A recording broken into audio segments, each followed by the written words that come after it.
we have today. I was in some of the earlier sessions, and it was wonderful to see. My name is Ruth Hennessy. I'm the president at Good Samaritan University Hospital. I'd like to extend a warm welcome to each and every one of you as we gather today for the Theresa Patnode Santmann Heart and Soul Symposium. Before we get started, I'd like to invite Chaplain Kevin Stoltz up, who will offer a blessing for us.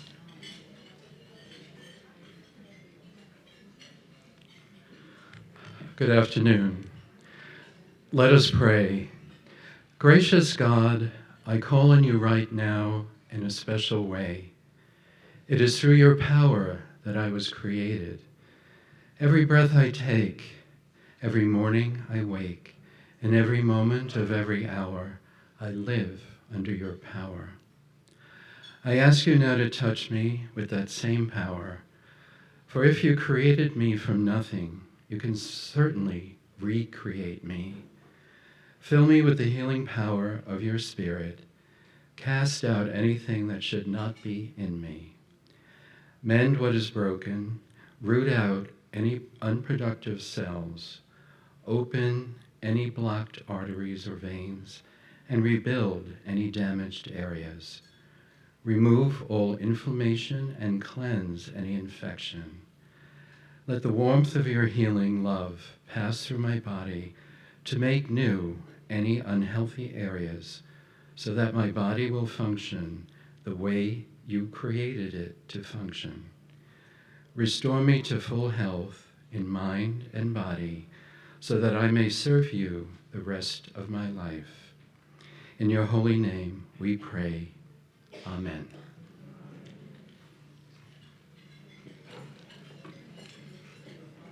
Thank you, Kevin. I'd like to take another opportunity to thank all of you who've joined us today. I believe this is the first one of these symposiums that we've had in the past 3 years due to the pandemic. Today we have over 220 people here today, so again, I want to thank you all for coming.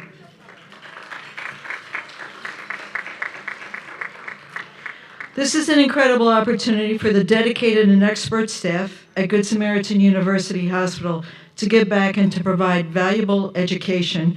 Our goal is to make a difference. In every community, hospitals serve as the pillars of care, compassion, and healing. We are not just buildings and state-of-the-art equipment. We are havens of hope for the sick, the injured, and their families. They are sacred places nurtured by dedicated healthcare professionals who work tirelessly to improve the lives of those in need. Knowledge is power, but when it is shared, it becomes transformative. We have the privilege of hosting expert speakers who will provide information on leading-edge preventative and treatment options for healthcare conditions that impact us all. I am delighted that today we had Dr. John Akampa, Dr. Amit Sharma, Dr. Sophia Fu, Dr. Nathan Thomas, Lucille Hughes. We will have Miss Hughes, we have Rich Dosher, Chef John Veith, and Elizabeth Miller, who will give us presentations later on this afternoon.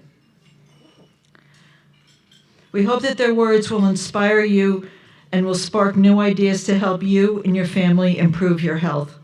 Furthermore, this event series is a platform to celebrate the formidable achievements of our incredible physicians and staff who selflessly dedicate their time and energy to heal, support, and uplift those in need. Their unwavering commitment has helped Good Samaritan to advance in our facilities and impactful program development.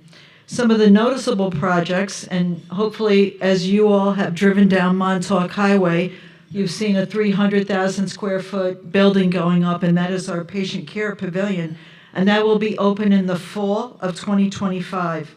We've also advanced new programs, such as our Diabetes Education Center, which will open on September 11th, and I'm sure Lucille Hughes will tell us a little bit about that.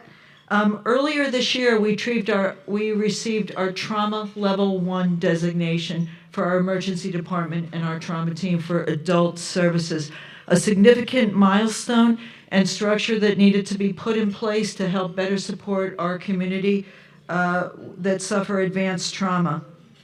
We also put in place earlier this year the Women's Cardiac Wellness Program. And these are just to name a few. And these exemplify our spirit of advancing care with compassion. Throughout the day, we encourage you to actively participate in discussions, engage with speakers, and network with like-minded individuals who share the passion for improved health. Each interaction, no matter how small, has the potential to bring about positive change. I would like to extend my deepest gratitude to our physicians and staff. I would like to call out Justin Jason and many others, but Justin provided the leadership to help organize today's event. Thank you, Justin.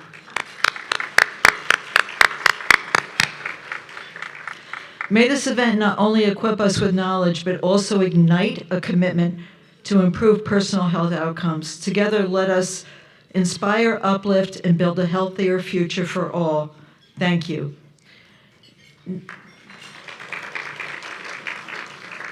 Actually, I learned a lot in I sat through Dr. Campbell's orthopedic lecture about not falling, and I also sat through Dr. Fu's lecture as well, so I'm a believer. Now, I have the great pleasure of introducing Lucille Hughes, our Assistant Vice President for Diabetes Education. Welcome, Lucille.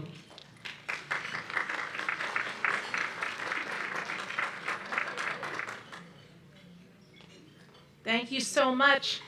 And good afternoon to everybody. Can I remove them? Rich, can I take the mic off? Can I move around the room? Yeah. Okay, great. I'm a mover. I'm Italian. I move. Don't let the last name Hughes, fool you. Married Irish. But welcome to everybody. Quick question before I begin. Does anyone know, could be you, but does anyone know anybody with diabetes? If you do, raise your hand. There we go. So we know that diabetes is of epidemic and pandemic levels. It has been, it's continuing to grow. What I'm thrilled to share with you is what Catholic Health is doing to help mitigate the diagnosis of diabetes, complications associated with uncontrolled diabetes as well. So I'm really, really excited to bring to you today a very quick overview of Catholic Health's diabetes education program. So next slide, please. No, sorry, advance them. I'm going to do that here. Okay. Let's see. Yay, it works. So what is diabetes self-management education? So this is a term we use when we're talking about meeting with individuals to help them learn the skills, the tools, the knowledge that they need to be successful in their journey living with diabetes and those at risk for diabetes. So let's look at this definition here. So diabetes self-management education allows us the ability, because it's a covered benefit by your insurance, it allows us to meet with individuals either one-on-one, in a group setting, or even remotely, virtually. So you can meet with diabetes specialists. I happen to be, as Ruth mentioned, the AVP for Diabetes Education for Catholic Health, but I'm also a certified diabetes care and education specialist. And there's many of me on staff at Catholic Health because we are invested in branching out and meeting the needs and meeting you, the community where you live. So diabetes here, diabetes self-management education, is our way to meet with you, to give you what you need to be successful. Okay? We can't go home with you every day, right? We can't be with you 24 hours a day. Think about the time you spend with your providers, your doctors. They care for you tremendously, but they're with you a couple of minutes a year. So you really need to have the ability to self-manage, and that's my job. That's the job of the team I get to work with every day. So I look here, I saw this little cartoon. I thought it was fitting for today because we're here at lunch together. But the actual cartoon says, "Have you left room for dessert?" And the person with diabetes says, "Yes." But that support person says, "No," because they're looking at the blood sugar level, right? We call those support people the diabetes police. Now, we don't want to say that those people that support us do not have the best interest, because they do. Those people that maybe nudge you or question what you're doing are there because they love you and they're concerned about you. The nice thing about our program is we welcome those people to come with you, to learn along with you, and then for you to share your information with the community at large. Here's the scary statistic, though. This is what disturbs me and why programs such as this is so important. If we look at that slide, as I mentioned before, diabetes education, meeting with the diabetes specialist, we get to spend an hour with you and then a half hour every time you come back. It's a covered benefit under most insurances. 99% of insurances cover you to come speak to us. And yet, less than 7% of those individuals living with diabetes ever get this benefit, ever come in. Less than 7%. Look at the Medicare benefit. Less than 5% with Medicare don't even know that they're allowed to come talk to us. Don't even know that they have the ability to let us help them. We need to change this. So I'm going to empower everyone in this room, because you don't need to ask somebody if you can be educated about your diabetes. You can pick up the phone, make an appointment, and be proactive in your care. We're going to change this statistic together. We have 12, soon to be 13 and 14, I'll tell you that in a minute. But right now we have 12 recognized sites. So 12 centers across Long Island. Last year, at this time, we had 5. But Catholic Health said we are committed to allowing access to all individuals at risk for and living with diabetes. So we're going to create programs across Long Island. So no matter where you live, there'll be a diabetes center near you. So we have 12, and I will tell you, we have number 13, September 11th, Good Samaritan Hospital will have an outpatient diabetes education program, 15 Park Avenue.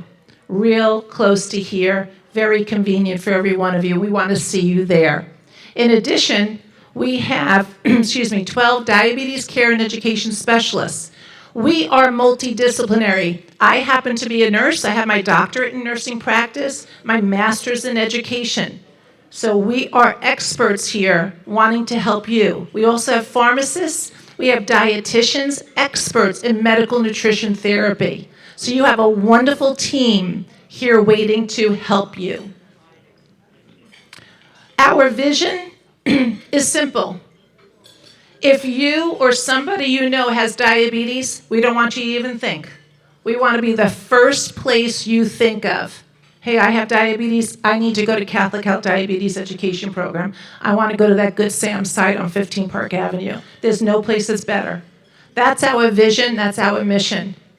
To let you know you're in good hands and you don't even have to think about it. We want to be the first thing you think about and share that with your friends. So we've made it simple for you. There's one number to call.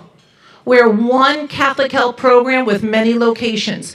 All you need to do is call that 855 number. And I have a handout for you, a brochure and a handout that you can take home with you, because I don't expect you to remember it, although you can take your phone out and take a picture. But you'll also have a handout to take with you. And answering that phone, are you ready, is a live person. Isn't that nice? You don't have to push buttons on push 3 for this, no. Samantha or Tanisha is going to answer the phone, and they will help you schedule an appointment to the place that's most convenient for you. We put yourself in our hands. We will guide you. We couldn't have made it more simple for you. And I just want to leave you with an example. We have so many of these examples, so many, but I chose one because Bill is just like anyone in this room. Bill didn't know about the diabetes education program at Catholic Health. He eventually found us after years, and he came to our program. He's lost over 50 pounds. He's off half his medications that he was on, and he could not be happier. He said he now has the energy he needs to keep up with his grandkids. Imagine that. So let Bill be a symbol of what you could achieve. Don't take it from me. Take it from someone like you, a community member. So once again, We want to, I love this particular session quote here, that we come together is the first thing, working together, but really collaborating and you entrusting in us is how we're going to succeed. And we're going to fight diabetes together. So thank you so much for your time. Enjoy your lunch. And hopefully we'll see you in the Diabetes Education Center. Call on us. We're here to help you live a very long and very healthy life with your diabetes. Thank you all.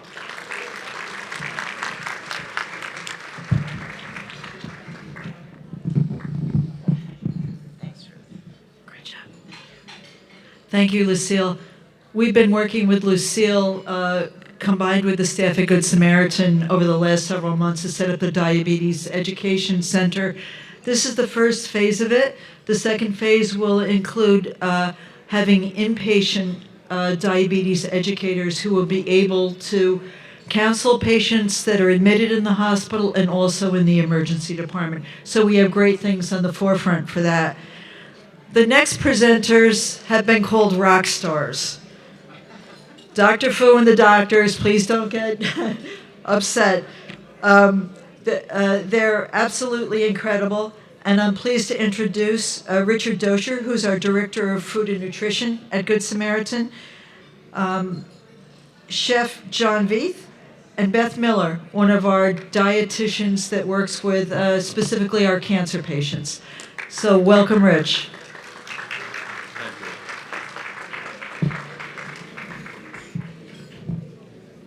I'm not Italian, but I do like to move around, so. Welcome, everybody, to the annual symposium and to the keynote presentation. Thank you, Ruth, for that great introduction. As she said, my name is Rich Dozier, and I'm the Director of Nutrition and Food for Good Samaritan University Hospital.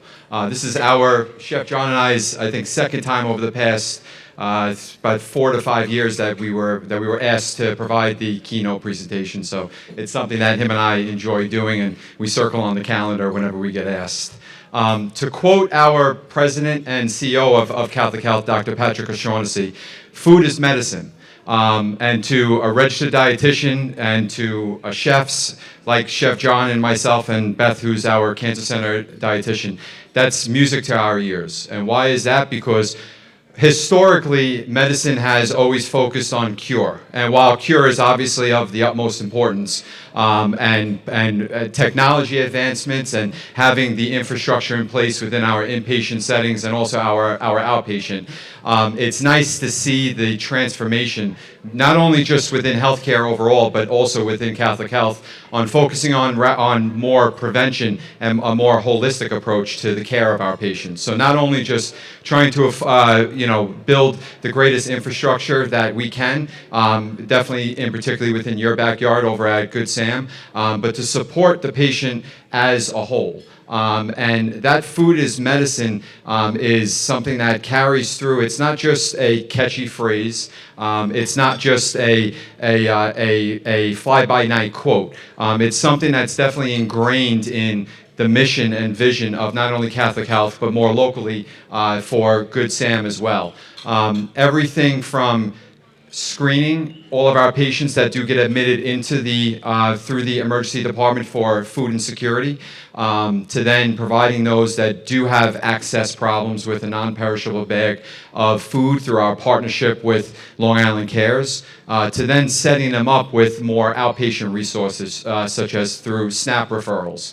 To then, on the opposite end of the spectrum, supporting a lot of our inpatient programs by having dietitians that Lucille had just spoke about, not only just supporting a lot of our outpatient centers, but also making sure that we're providing the most evidence-based medical nutrition therapy practices so that we can use food, use the platform of nutrition to also help prevent the burden of worsening any of the chronic illnesses that we see within our patients that enter into our doors. And there's no two greater examples of those folks that help to support that mission than our very own Beth Miller, who's our dietitian over at the Cancer Center. Beth is not only just a registered dietitian, but she's also certified she holds a CSO, which is she's a certified specialist in oncology, And she not only supports the infusion, but also the physician practices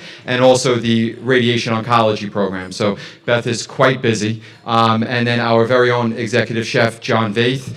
For all intended purposes, he's a well-seasoned chef, and no pun intended to that. But Chef John spans the culinary industry from from one of the lead chefs at the famed Waldorf Astoria to the corporate executive chef for Lufthansa Airlines and everything big and small in between.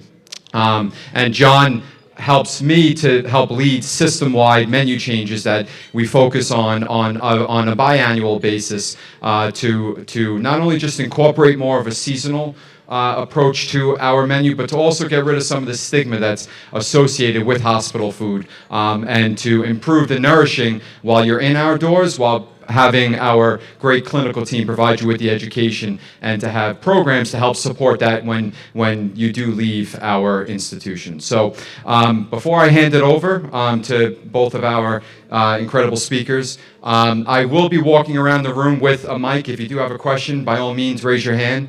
I'm sure usually nutrition lectures and cooking demonstrations usually garner quite a bit of questions. If we start to get into a time crunch, both of our presenters will be available at the end as well, okay? So with that, I hand it over to Beth.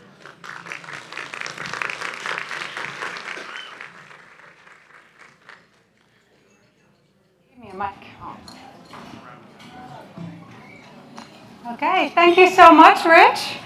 So I've worked at the Cancer Center at Good Sam since we opened in 2018, and it's been wonderful caring for all the patients there and working with the physicians, including our lovely Dr. Fu over there.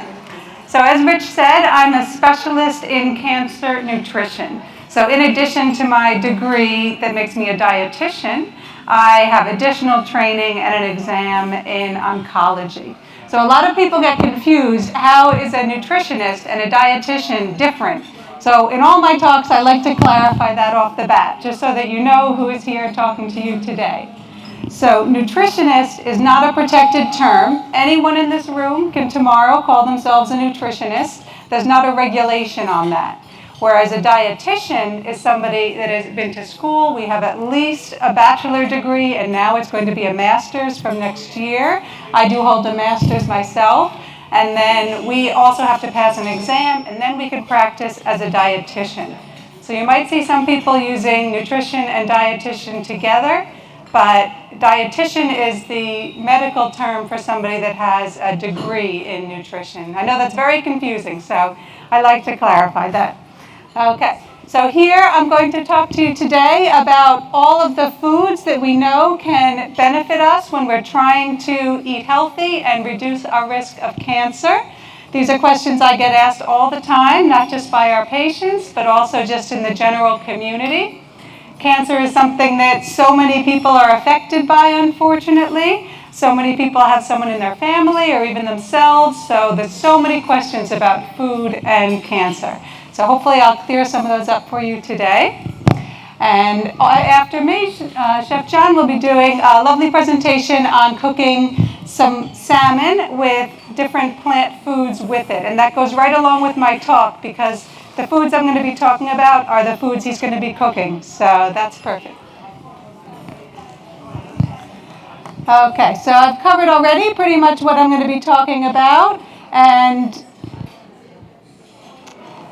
the hint in the picture of what foods can prevent cancer is mostly the plant-based foods.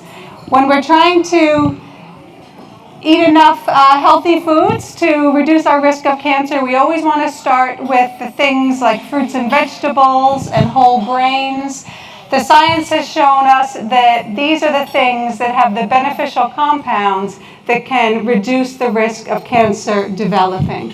So why are plant foods the ones that reduce the risk? And the main three reasons are that they contain fiber and the vitamins and minerals that are in the plant foods. And there's also some beneficial plant compounds called phytochemicals. They get a little bit complicated. I don't know if that's something you've heard about before, but I'll be explaining what those are, because those are one of the main ways that the plant foods can reduce the risk of cancer. Okay, so fiber is so important in reducing risk of cancer. And these are the foods that contain fiber. Only plant foods contain fiber. So any whole grain food, and I'll be going into more detail on exactly what that is, vegetables, fruits, and pulses and legumes. So those are things like peas, soybeans, lentils, things that we generally see as a plant protein source. Now I've put up there the recommendations for fiber, just so that you can all see that the recommended amount is quite high. So for ladies over 50, it's 21 grams, men over 50 is 30, but average intake in the US is only between 10 and 15 grams. So most people don't even get half of the fiber that would benefit them the most. So it's definitely an area that a lot of people can benefit from increasing. So why is dietary fiber so good for us? Predominantly because it works as food for that healthy bacteria in our gut. So a lot of people are hearing about the gut microbiome. It's a very trendy topic these days when people talk about nutrition. And that just means the balance of the bacteria that is in your digestive tract, how much of it is the good bacteria versus how much of it is the not so good bacteria, and what's the variety? Do you have a lot of different kinds, or do you just have a few kinds? So that's what we mean when we say your gut microbiome. How much good bacteria do you have in there, and how different are they? And we know that having all of that good bacteria in our gut can reduce the risk of cancer, and it also helps with our immune system. A lot of people don't realize that most of our immune system is in our digestive tract. So all of the cells that help us fight off pathogens and maintain our health, a lot of that is in our digestive tract. So the fiber is what feeds that good bacteria. So if you don't eat enough fiber, then you're not giving the bacteria what it needs to survive. And it is also very important in some vitamins, having enough fiber. So the other benefit of fiber is that it helps you to feel full without having too many calories. High fiber foods tend to be low in calories, and a lot of people need to try and keep their weight under control, so high fiber foods can help us to feel full without eating too many calories. And there is an association between being overweight and many different kinds of cancer, so trying to keep our weight down also helps us with cancer prevention. And there is also evidence for direct reduction in cancer, like colon cancer, with people that eat more fiber. So the fruits and vegetables are really, really key in cancer prevention. Okay, so the next reason why fruits and vegetables are so important is the vitamins and minerals they contain. So a lot of people realize that fruits and vegetables have vitamins and minerals, but often people think, well, I can just take a vitamin, it's going to be an easy option when I'm busy, I don't have time to cook all of those things, or I don't know how to cook them, or I buy them but then they go bad, so it's just easier to take a vitamin. But actually, there's not a way for the vitamin companies to replicate all of the beneficial compounds that are in fruits and vegetables and put them into that supplement. So it's really not a replacement for the fruits and vegetables. But when I was researching this talk, I was quite surprised to read that actually more than half of adults do take a vitamin. But they would be much better off trying to increase the variety of the fruits and vegetables that they eat instead, because then you're getting the benefits of the fiber and the benefits of the phytochemicals that I'm going to talk about next. There's also concern sometimes over the safety of vitamins and minerals. That whole market is not regulated, so the companies can pretty much put anything they want into a bottle, and that's not checked up on by any kind of government body. So you don't always know what you're buying. So you're much better off just eating the fruits and vegetables themselves. Okay, so now on to the phytochemicals that I've mentioned so many times. These are the beneficial plant compounds that are in the plant foods. So this is what we believe is really key in fighting cancer. And they have different ways that they do that I will explain. So each different color of fruit and vegetable generally has a different phytochemical in it. So that's why you'll often hear dietitians say, eat the rainbow, because just eating one color or eating one kind of fruits and vegetables every day doesn't give you nearly the benefits that eating a wide variety does. You want to try and eat a diverse variety of lots of different colors. So I have some examples up there of different phytochemicals. Some of them you may have heard of, like carotenoids. People are sometimes familiar that beta-carotene is in orange fruits and vegetables. So in the cruciferous vegetables, we have isothiocyanates, flavonoids in tea and coffee. A lot of people are surprised to hear that tea and coffee can be good for us. So they are plant foods, and they have beneficial plant compounds as well. And berries, a lot of people realize, contain those colorful beneficial compounds. So I think the next slide I have is berries.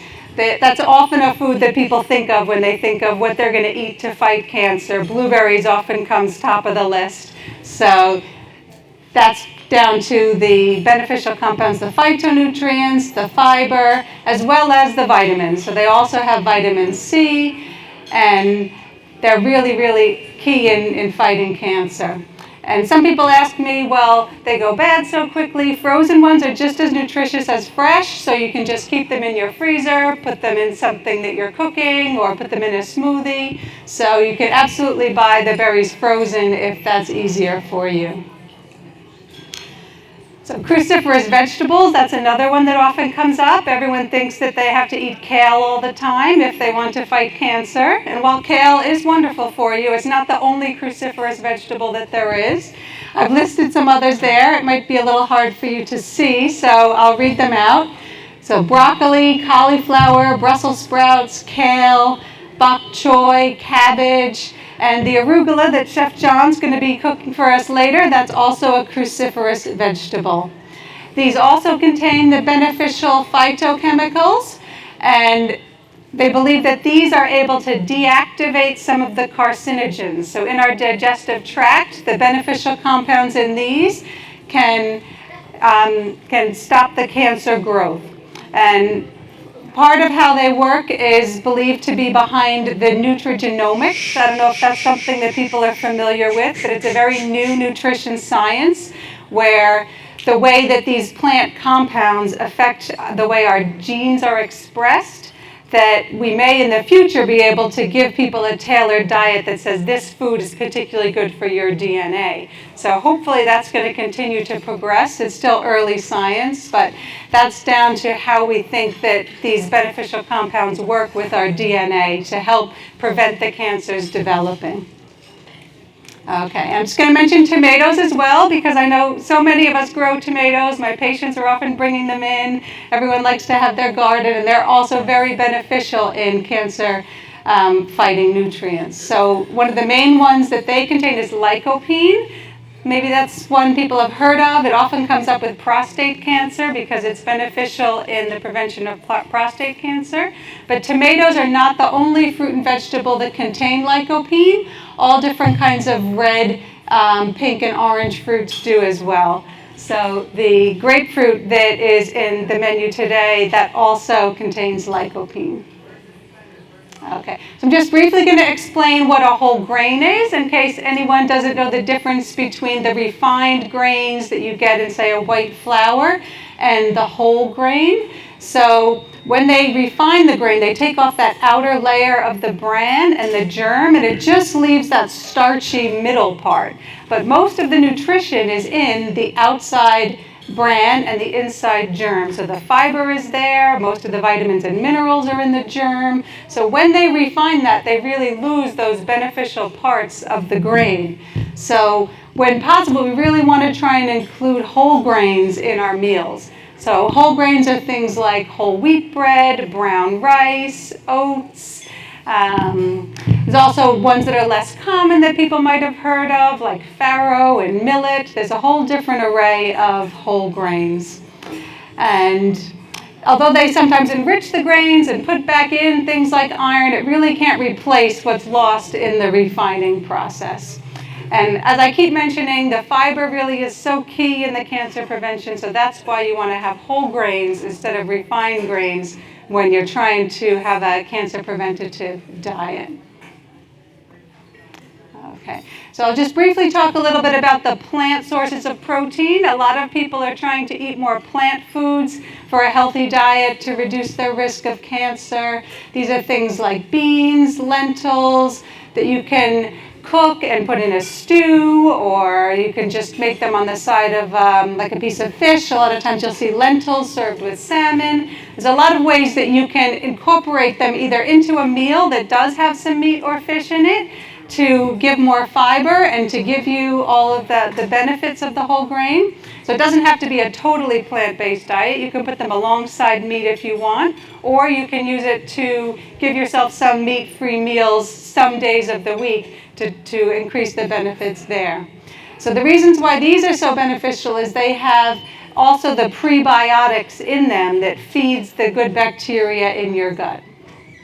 Also, the legumes are good for your cholesterol. They can help you to reduce the bad cholesterol in your blood. So it's another reason to try and eat more of those if you're trying to bring your cholesterol down. So nuts and seeds are also really beneficial, both for cancer prevention and for your cholesterol. They also have the healthy fat that's good to try and bring your bad cholesterol down and increase your good cholesterol. Some of them also contain omega-3 fat, which is a particularly beneficial fat. Some people are familiar with it in fish, which I'll talk about next, but there are some in plant foods. So things like walnuts, chia seeds, flax seeds, they also contain that particularly beneficial fat that's so key in brain health and keeping your whole body going. Hey, Beth? Sorry to interrupt you. Beth? Okay. Mm-hmm. We just have a question back. Oh, sure. Please explain what are pulses on the Hear what he said. Pulses. Pulses. You had up What there it is. legumes, grains, and pulses. He just had a question about what that was. Oh, what it is. Yes. So it's things like beans. If you ever have like a soup that has a lot of beans in it, you know, kidney beans, white beans, things like that, black beans, or lentils. So some people, like particularly in Indian cuisine, they make some things like dal with lentils, or you might see it in a salad. There's a French dish that has lentils in it. So often you buy them dried, or you can get them in a can. Okay. Okay. So like I just quickly mentioned, the oily fish really is another good source of omega-3, and that's why Chef John is going to be cooking that for us today. So the omega-3 is very beneficial for your heart. Some people are even now taking a supplement of it if they are at high risk of heart disease, but it's always good to try and get your food from the actual, get your nutrients from the actual food itself. So oily fish include things like salmon, mackerel, sardines, tuna, and then some less common ones like bluefish, striped bass. But I know a lot of our patient population around here like to go fishing, so they probably catch things like that. I know my husband went out and caught some striped bass not long ago. So all of these are really good for your heart and as well as for your nutrition in general. Okay, so did you have a question, Mary? I heard that people who have had cancer should not eat soy. Is that true? Okay, this is a very common question. Actually, one of my colleagues at the table asked me this earlier. Can people that have had cancer eat soy foods? So in the past, there was some confusion here where they thought that the phytoestrogens that the soy foods contain were going to turn into estrogen in us. And some ladies that have got estrogen-positive breast cancer get very concerned because in their treatment plan, we're trying to reduce the estrogen. So they worry if they eat soy foods, will it increase that? But we now know that the way that the plant estrogens work is not the same way as a human estrogen works, and you can eat soy foods. And we actually have research that shows that they're beneficial for cancer prevention because they are a plant food. So they contain phytochemicals just like all the plants do. So you could definitely eat soy foods. I have a relative that hates meat. She likes Okay, yeah, another good question when it comes to fish is mercury. People often ask me, well, what about the mercury contamination? The predominant people that need to worry is any lady that has not yet finished having her children. Probably should keep the high mercury fish, either don't eat them or keep them to a minimum. That would be things like swordfish, shark, really big fish that eat other fish tend to be high in mercury. But if you are a man or a lady that is not going to have any more children, you can still eat a few portions a week and not worry too much about the mercury. We just have a question back. Is there any health benefit to eating grapes? Grapes. Grapes are a plant food, so absolutely. They has resveratrol in there. A while back, people used to think red wine was beneficial for them, and that's because it contains resveratrol. But you're actually going to be a lot healthier just eating the grapes because you'll get the same benefits and you don't have to worry about the downsides of the alcohol. It's probably good to have a different colors. If you like one color, that's fine, but it's good to always have as much variety as you can. So black grapes, green grapes, red grapes. Yeah, grapes are very good for you.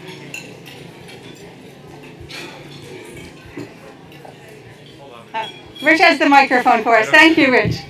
Right behind you. Oh, I got it. I'll hold it in. when my grandson was young, he was not allowed to have any kind of dairy products at all. So he had, soy milk, soy this, that, and the other thing. Is that soy that he had when he was a child going to have any ill effects on him as he's older now? Now, like I was just saying, a lot of people worry about soy, but soy is a plant food. Soy is good for us, so you don't need to worry about having that.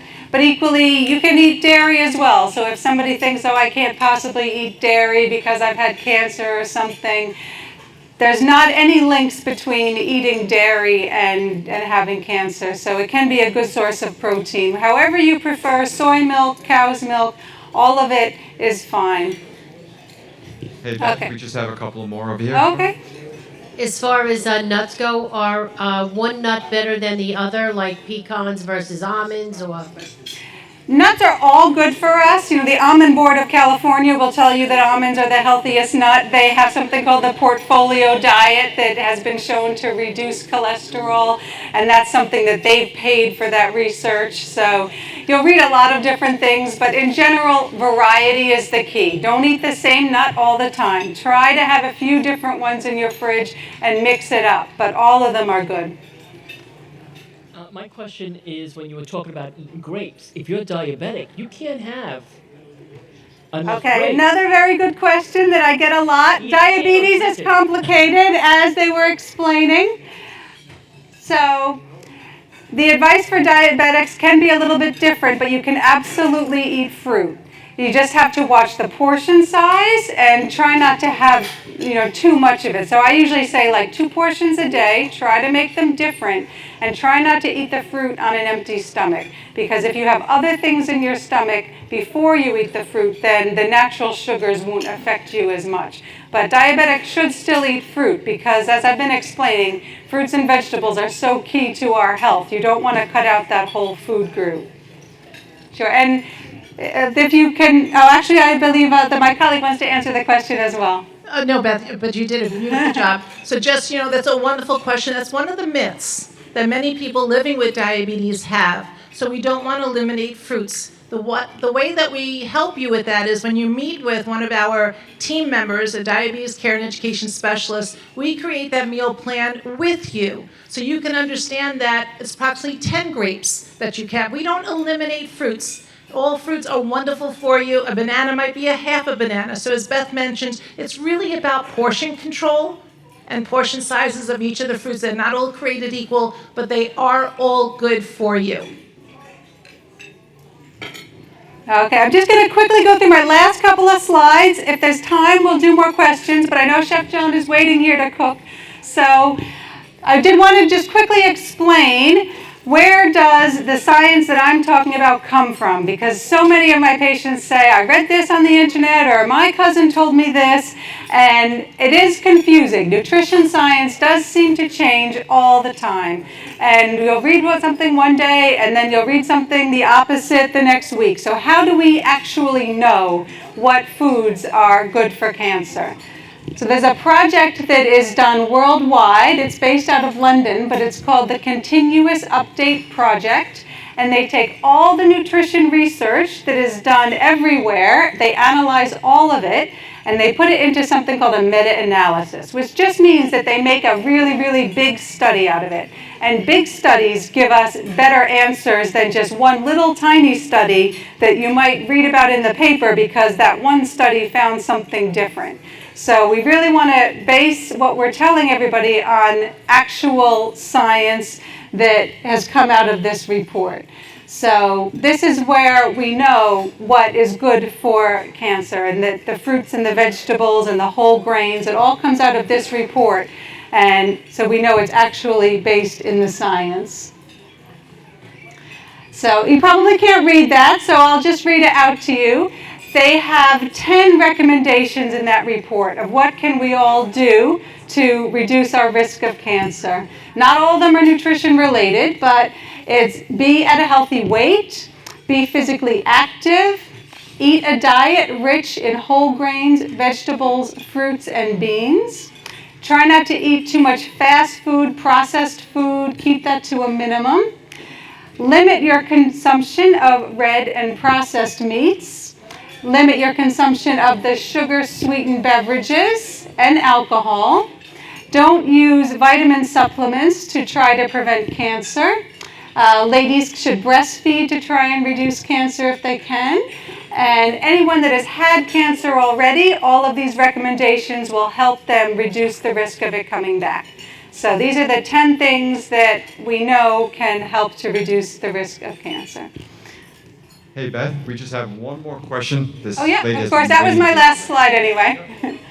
Yes, I was wondering, I've always read that you shouldn't overcook vegetables and green vegetables. Is that really true? That, you know, some restaurants serve them almost rare lately. So I was just curious about that. About vegetables, though, cooking vegetables. Yeah. Yeah, so certain cooking methods do reduce some of the vitamins. So, for example, vitamin C is something they call a water-soluble nutrient. If you cook something like broccoli that has a lot of vitamin C and you boil it, you'll lose some of that vitamin C. But it still has the fiber in there. There's still a lot of benefits. So although you may lose some of the vitamin C, most people eat more than they need. You know, one orange has all the vitamin C that you need in a day. So where possible, try to use things like steaming or, you know, saute it. But you're going to get benefits from your vegetables regardless of how you cook them. Okay.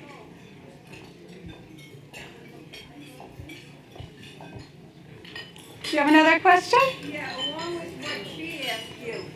I live alone, and I don't want to be making a lot of pots and pans and this and that, right? So when I have vegetables to cook, I take the vegetable, wash it, and then put it in a piece of wax paper and put it in the microwave. Mm-hmm. Does microwaving kill the value of the vegetables? No, microwaving is a good way to cook your vegetables because there's not water involved in that, so you wouldn't lose the vitamins into the water. So if microwaving is the easiest for you, then sure, cook them in the microwave. Okay. So I don't want to hold Chef John up here. He's been waiting so patiently. These are just my sources of other information. The report I talked about earlier is on the American Institute for Cancer Research website. They have great recipes. They talk more about all the beneficial foods. So if you are looking for a reputable source of nutrition advice, that's a great place to start. And you can also look at the Academy of Nutrition and Dietetics. They can help you find out how to read a food label, and they have a lot of answers to common questions on there. So when you're on the internet, those are good places to start. Okay, I'm not going to hold Chef John up anymore. Thank you all for listening to me today.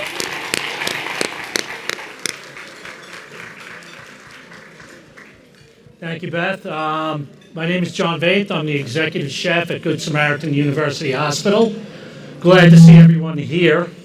I hope you're enjoying yourself. And, you know, we've been around, Rich, myself, Christine, and Justin have just finished like a season of going around throughout the communities to do exactly what we're doing here, which is do the technical end of food and nutrition, the clinical end, and then I do the practical end, where I do a cooking class, discuss what goes into making a menu for a hospital or even at home, and how do you improve what you're eating, that it's healthier, and at the same time, it's enjoyable.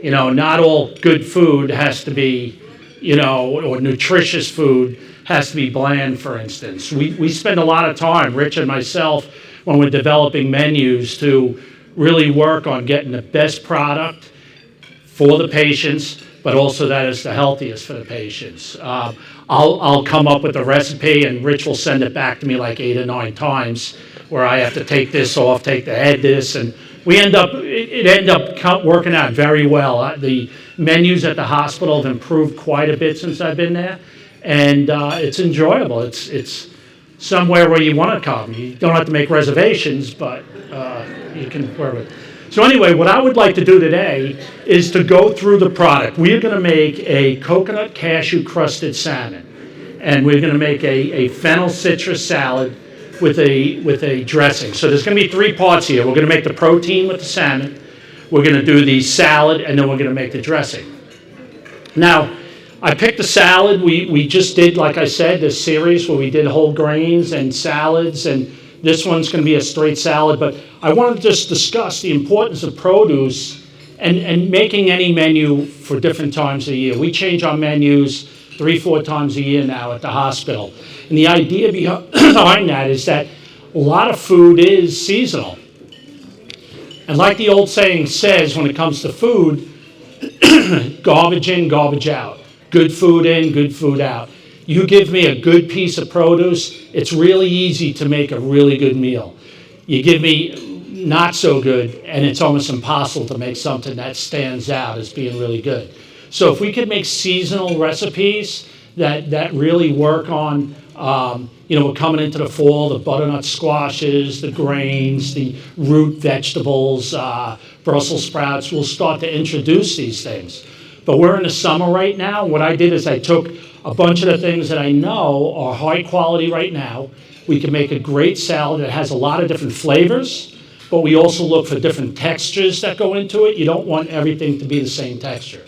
You want crispy, you want soft, you want sour, you want sweet. You're always trying to match things against each other on the plate. So it makes it interesting for you when you're eating it. So what I did here for our salads, for instance, red peppers. Peppers are great in season right now. They're great in the summer. They're so sweet. And that's what I mean. Off-season, pepper isn't going to be as sweet. But because it's in season, it has a lot of its natural sugars in it. So that's going to add a real nice sweetness to our salad. So I brought in some red pepper. Red onion, another one. It's a root vegetable, more savory. But once again, in season. So we're going to add red onion. I could have picked any different mix of vegetables in the summer. It's a little bit easier in the summer because everything is right off the farm. We got fennel, which is one of our main ingredients, also known as Italian celery. And we'll discuss all these a little bit more as we're going, and the technique of how to cut them and how to cook them or how to season them. But we got fennel, and then we have fruit. We got beautiful red. I picked some red grapefruit, some oranges. We could have gone with a lime in this as part of it. But the other really nice thing about this, when we finish the plate, it's going to have red, it's going to have orange, it's going to have yellow, it'll have green. So you have all these colors, and you eat with your eyes. When that plate comes to you, if it looks really good, you're going to think that's going to be a great dinner for us. So we picked out all these, and then last I have, one of the bases is the arugula. Arugula, I don't know if everybody's familiar with it. It's sort of it's been around now for a few years, but for a long time it wasn't. When I was young, I would never have thought of arugula.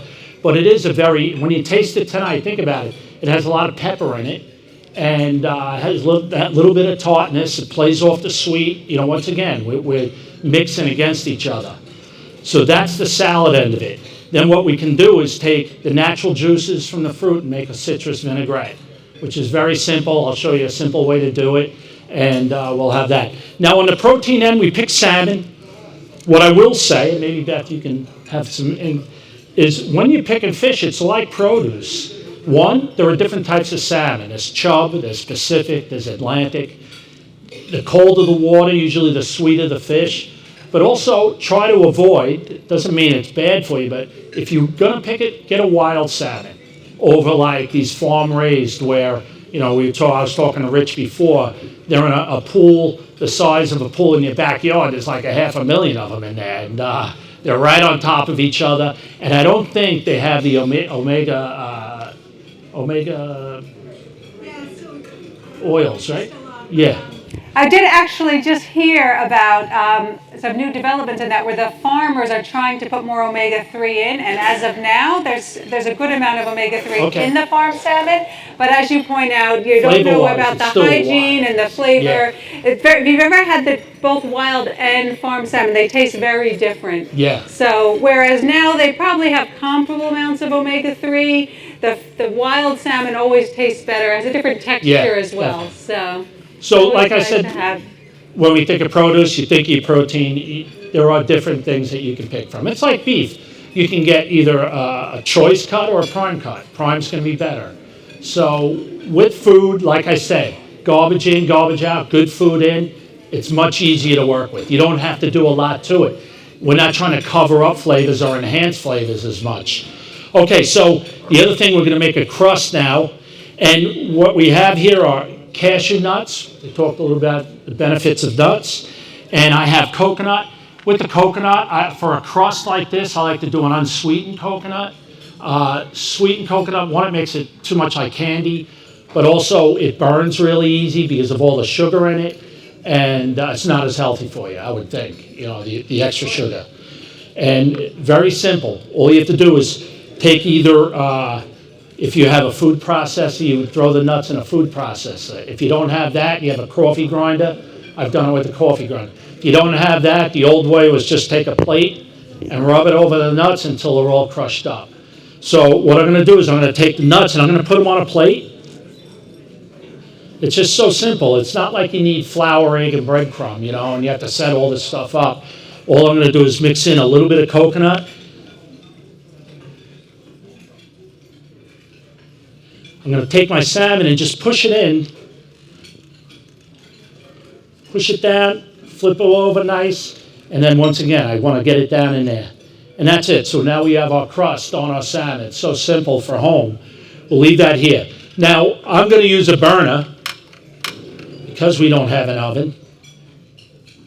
But for me, really, at home, I would just take, I brought this along, a can of the food spray, spray it in the oven at like 350, and when it gets to like 145 degrees internal temperature, take it out and it's ready. It's that simple to make this. What I'll do here, which is another good way to do it, it's just you have to be very careful, is to heat a little oil. We're careful because the nuts have a lot of oil in it, and the coconut has oil and sugar in it, so it can burn really easy. So I like to keep the burner down low and just a drop of oil. Yeah, you can use olive oil. Grapeseed oil is really good with this. Anything. Some people use avocado oil. So here we're just going to put it down. And we're going to let that cook. So as that's cooking, let me just straighten up. Any questions so far?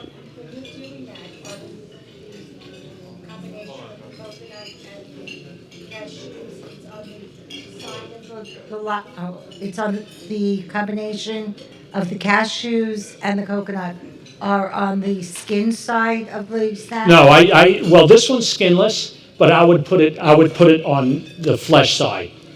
And then what I would do is I would flip it and I would leave it the skin side down and get the skin really crispy. Because you can eat the skin, it's actually really good, but I like to crisp it up. So that's something I would do if I was sauteing salmon and left the skin on. and I set it on fire Oh, yeah, well, because it had sugar. I hope that doesn't happen here, but if it, all right, so anyway, for this, I would get it going, flip it over, right? I would throw it in the oven. Voila. It's like an air fryer. So our salmon is complete now. That's all ready. So I'm going to let that sit now. We're going to make the salad and then the dressing. Okay. So I bought this, once again, there are, clean it up. I want to show you real quick just different methods of maybe cutting some of these things that you could do. Got the fennel here. We got our arugula, and I'm going to put this bowl right here, and we'll use that. Okay, so is this in the way? That's good? All right. So this is the red grapefruit. Now, there are several ways of cutting up a red grapefruit. We want to take the skin off, of course. It doesn't eat real well, so you want to take that skin off. So I'll do that. We're going to do sections today, but if you wanted for a salad, you could clean it, slice it thin, fan it out on a plate, put your salad on top, and that works great too. So some people, they don't feel safe sectioning it, but it's really not hard. And what you want to do is make sure when you take this peel off, you get all the white pith off. That's what makes it the grapefruit on the bitter side. And like I said, this would work great with some limes in here, or even a lemon would be good. You wouldn't put as much of that in. So as you can see, I removed all of the skin off of this, most of the white. If I see any, I'll trim it. And then what you want to do is just go next to the membrane. It's like, and I'm just going to take some sections here, right?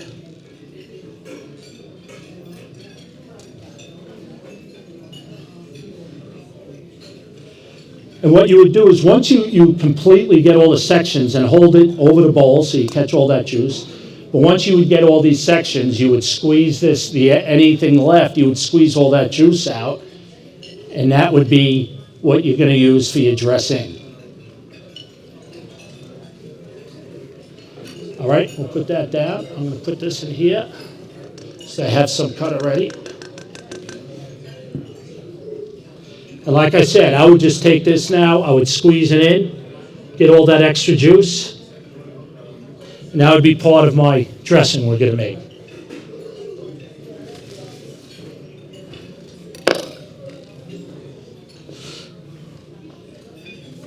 And then you would do the same thing with the orange. So we do sections. If we're going to do sections on one, do sections on the other. If I was slicing one, I'd slice the other. Maybe I'd fan them in between so it looks really nice. Next would be pepper. And with the pepper, I'm going to julienne it. Once again, I said before, it's going to be shapes, it's going to be colors, it's going to be flavors. I like to trim it. In a restaurant, I would trim it. It lays better and it looks nicer on a plate. And I'm just going to julienne.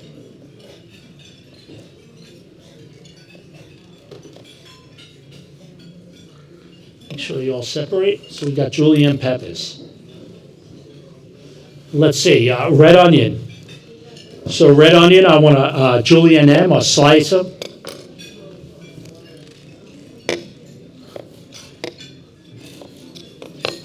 Take the skin off, of course.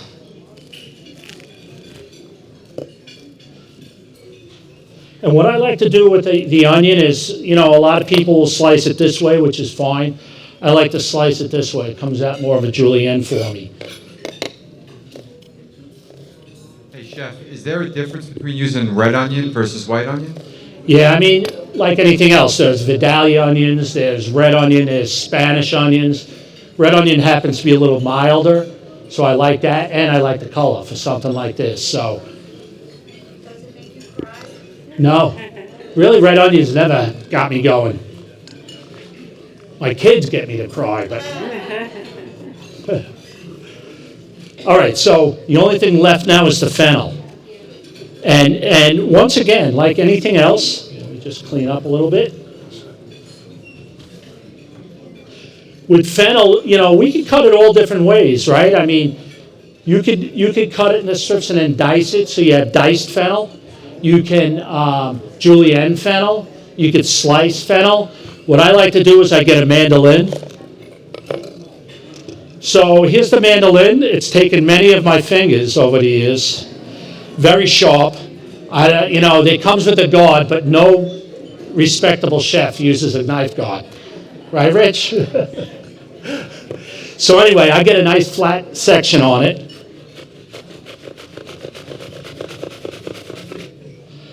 And it's that quick. I mean, look at that. It's so nice, Now, if you put this in cold water, it gets really crispy, too. It really crisp up, so that's nice. So we're going to throw a nice amount of fennel in here, right? And if you notice, like, one head of fennel, you shave it, is probably good for like 6-7 salads. I mean, it gives you a lot. And then last, we're going to put in, well, not last, we're going to put in our arugula. And then we're going to put in some grapefruits, some orange sections. Mix it up.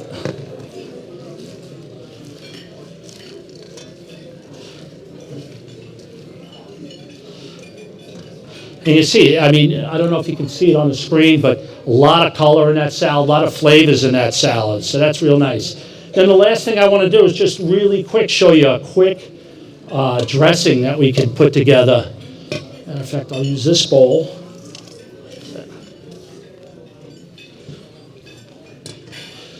Now, what we do in the restaurants for making dressings, if we're doing it in a bowl, we get a towel damp, we just roll it up, stick it under the bowl, so it makes it so when I'm whisking, it doesn't want to move around. So dressings, we'll talk a little bit about that. When you're making dressings, really they say that it's 30% acid and then 70% oil. 1/3 would be acid, around 1/3. I like almost more 50-50. I like it a little bit more, so it holds up to all these flavors, and it is a lot of juices. And what I'm going to make it with is I got the juice, like I said, from the grapefruit. I got juice from the oranges. And then what I'm going to do is I'm going to add a little champagne vinegar or a white balsamic you could add, any of those. So that's the acid for our dressing. Now, what I add, some people would add mayo, some people an egg yolk. I like to just add a little bit of mustard. And what I'm trying to do here is not just for the flavor, but it helps emulsify. It's when you add the oil, it's gonna want to grab the fat, the oil and the molecules from the juice and the mustard. They bind together and they sort of like form together, and it's a much richer flavor. It's the main reason I do it. It also looks nice.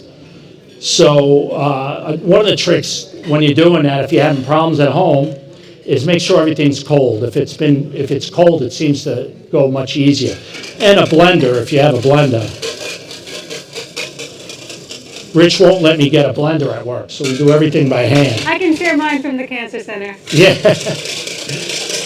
And it's a slow drizzle.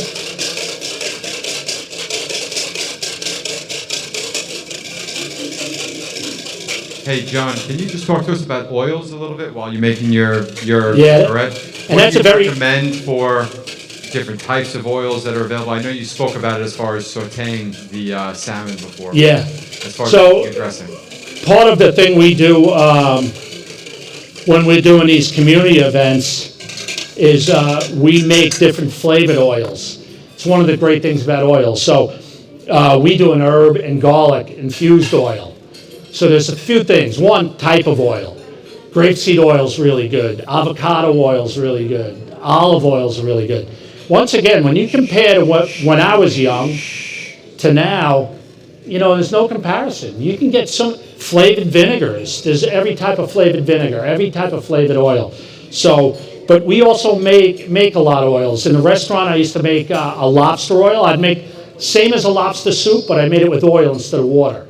And then I would strain it through like a coffee filter, And we would use that and drizzle it on different types of plates, over mashed potatoes, with other fish. We'd make a vanilla oil, we'd make a black bean oil, and then we'd mix them. So it looks really pretty on a plate, but it's a great way of not using ketchup and all those type of condiments that are really, when we're talking about nutrition and health, it does make a difference. And it makes a difference in the sense that your food just tastes so much better. So yeah, we do that quite a bit. So we're pretty much done. So now it's going to be the plating. Move that out of the way.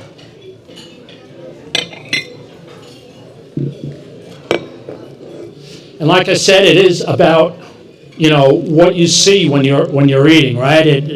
The nicer it looks.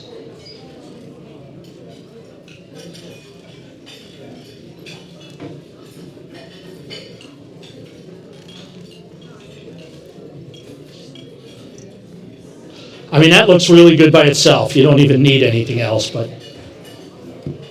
And then we take our salmon.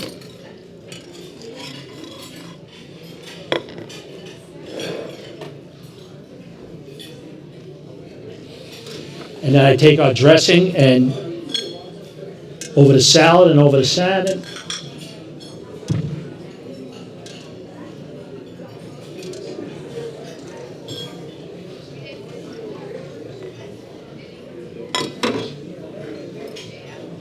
And that's our plate. So you could say it has a lot of color, a lot of flavors, and it took me only a couple of minutes. I mean, I could have gone twice the speed, but with that, it's really not that complicated. And at home, this is a great meal. So, any questions? Yes? Hold on. Wait. Was that Dijon mustard? What's the question?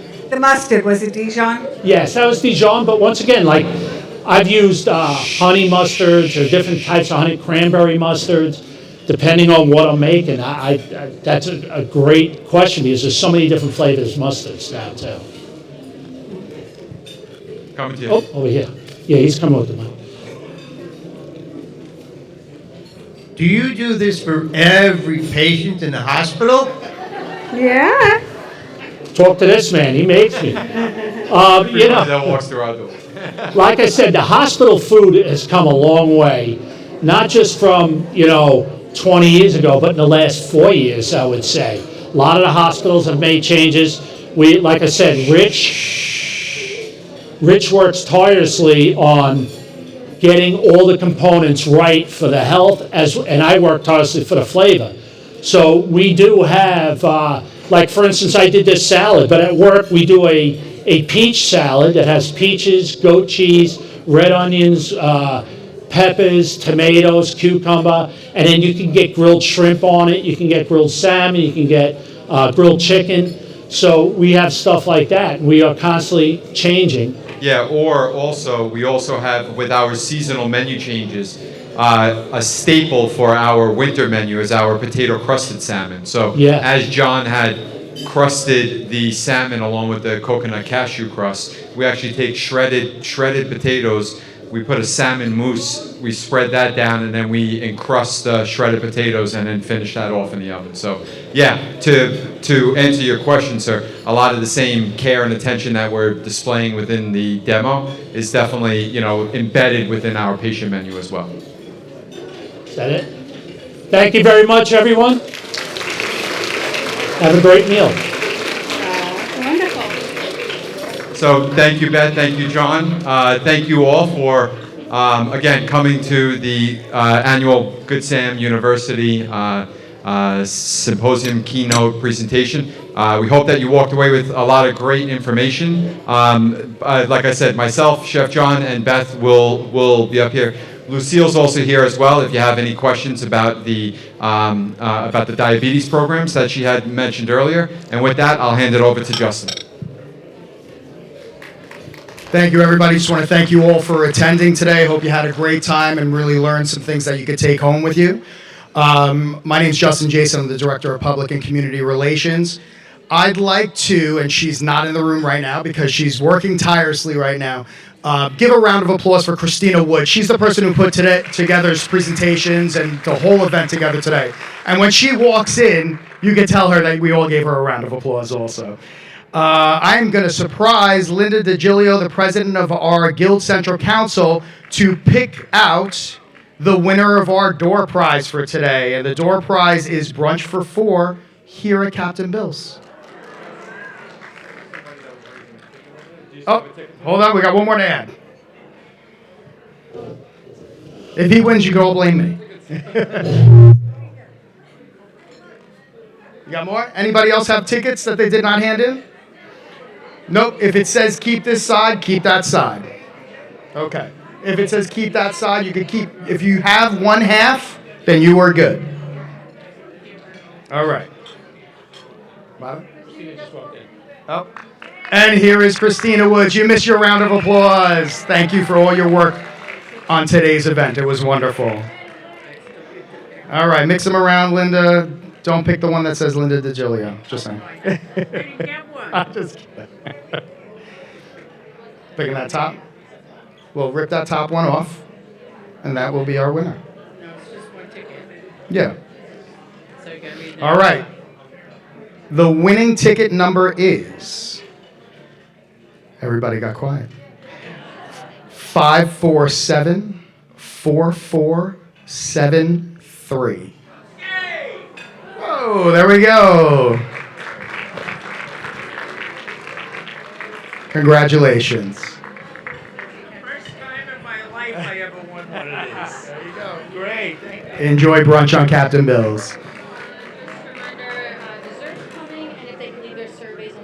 Sure. So this is just a reminder that dessert is still coming, so that will be served. And you can leave your surveys that were provided to you on the table as you exit. All right? Thank you all for joining us again today. We hope you had a great time.